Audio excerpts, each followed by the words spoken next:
अस्सलामुअलैकुम नाजरीन, मैं हूं अलीशा अरब और आप देख रहे हैं तस्नीम टीवी। बुनियाद इस्लाम में अब तक हजरत आदम अलैहिस्सलाम से हजरत इलियास अलैहिस्सलाम तक के किस्से मुकम्मल हो गए हैं और आज बारी है एक और अल्लाह के नबी के किस्से को जाहिर करने की।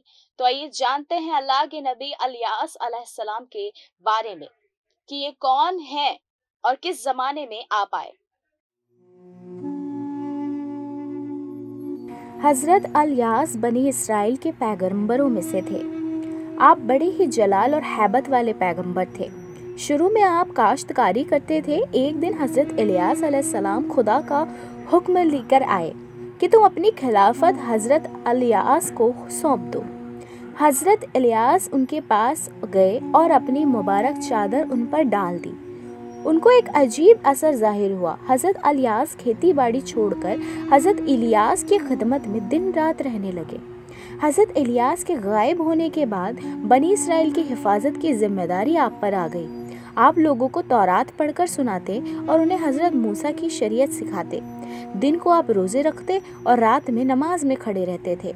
खुदा ने आपको बहुत से मुआवजे दिए। एक बार कौम में पानी खारा होने की शिकायत आई।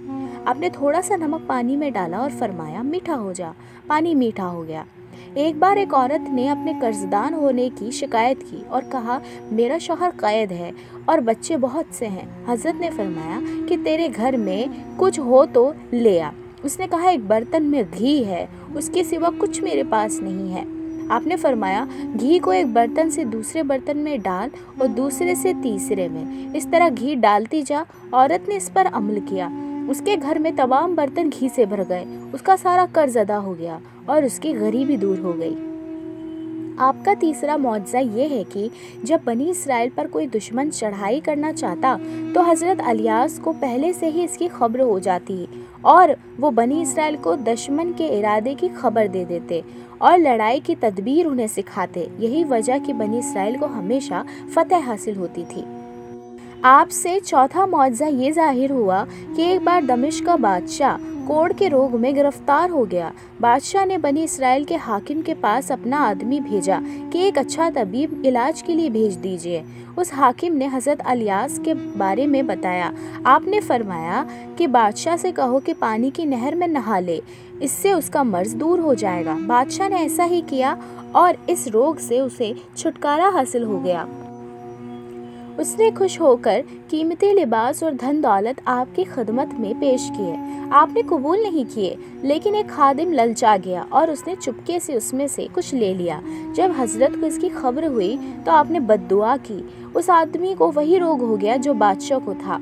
पांचवा मौजज़ा ये जाहिर हुआ कि एक बार कहत की वजह से अनाज बहुत महंगा हो गया और फौज ने दोनों तरफ से बनी इसराइल को घेर लिया।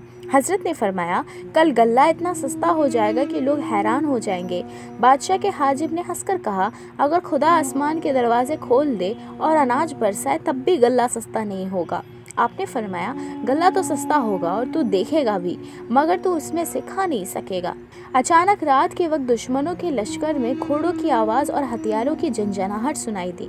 दुश्मनों के दिल में खौफ समा गया। वो मैदान छोड़कर भाग गए। दुश्मनों के गले पर बनी इसराइल का कब्जा हो गया और नौबत यहाँ तक पहुँची कि गले की तरफ कोई ध्यान भी नहीं देता था। उस शख्स को बनी इसराइल ने, जिसने हज़रत इलियास की हंसी उड़ाई थी, बड़ी जिल्लत से हलाक कर दिया गया। हज़रत इलियास से बहुत से मौज़े जाहिर हुए।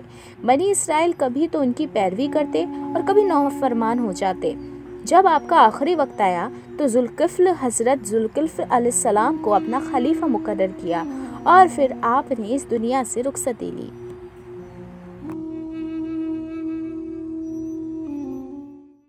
हजरत इलियास अलैहिस्सलाम के बाद के नबी अल्लाह के किस्से को हम अगले हिस्से में जाहिर करेंगे। तब तक के लिए देखते रहिए तस्नीम टीवी। अल्लाह हाफिज।